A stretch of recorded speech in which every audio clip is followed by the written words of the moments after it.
Hi and welcome to another Watch Geek video.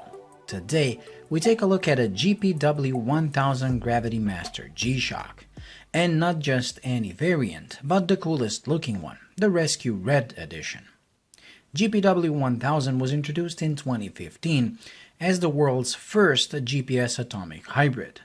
What that means is that this was the first watch ever to have the ability to receive the time and date signal from both the 6 atomic clocks around the world and the GPS satellites, for all those people who live outside of the coverage of the atomic towers, giving the watch the ability to display the time accurately anywhere in the world. The additional benefit of the GPS capability is that the watch can determine your location as well, making the setup of the home city unnecessary.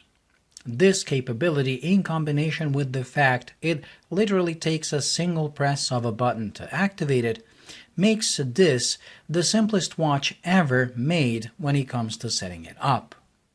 No matter where you are in the world, once you receive the watch and take it out of the box, to set it up, all you have to do is get outside and press and hold the lower right button for 3 seconds until the seconds hand goes to T+P indicator and release. Then, in under a minute, the watch will acquire your location and get the correct time and date data from the satellites, completing the setup of the watch. It really can't be any simpler. Once you do that, the watch will, depending on your location, either switch to being a radio-controlled atomic watch if you live within the coverage area, or remain a GPS watch if you live outside of the coverage area.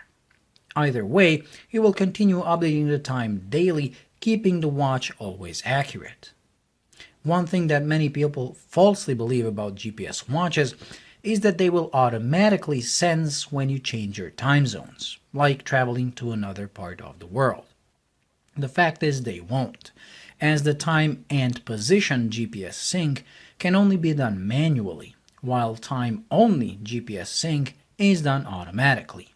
What that means is that if you travel to a different time zone and the watch does its automatic GPS sync, it will still keep displaying your home time. In order for you to display the correct time of your destination, you again have to do the 3-second press to initiate the time and location sync I mentioned at the beginning. The reason for this is that the position function is very power consuming, and using it automatically every day would drain the battery. But even with this limitation, this watch still remains one of the best travel watches out there, as you don't have to know the time or time zone of where you land. The watch will do it for you during the T+P process. But enough about the GPS. Let's look at the rest of the watch. When it comes to functions, it is actually pretty basic. In fact, other than the world time function, it is even more basic than a 5600 square. So it comes with a 24-minute stopwatch that can measure down to 1/20th of a second, a 24-hour countdown timer settable down to a minute, and one alarm.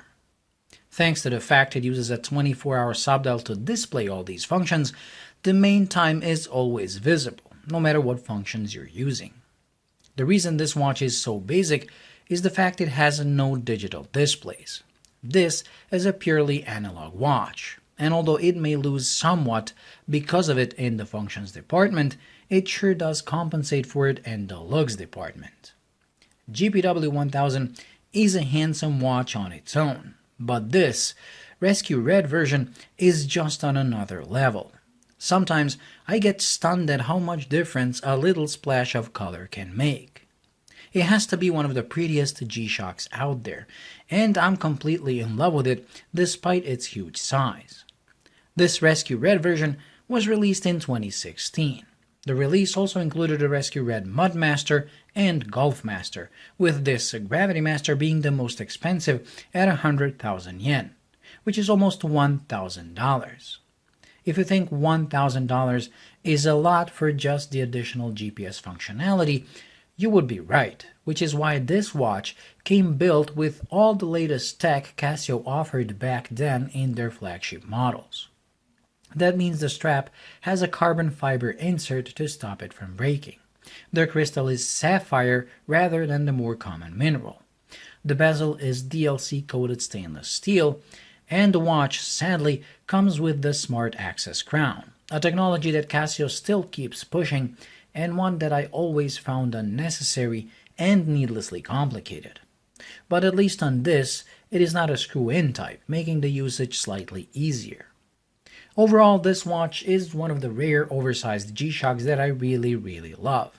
I think it is down to the colorway and also the fact it does its main function, which is basic time telling, very well thanks to the large loomed markers and hands. The fact that it is built like a tank and feels that way is just a bonus. Getting these today is getting a bit expensive, as the prices are almost double that of a regular black-only model. And I can see why. This just looks so much better. If you simply can't justify that much money for such a simple G-Shock function-wise, but love the looks, try to get yourself a Rescue Red Mudmaster, as it has the same theme going, but is also packed with functions. Well, that's it when it comes to this week's review, so thank you for watching. I hope you enjoyed and found it useful. If you did, please like and subscribe, and until the next video, bye.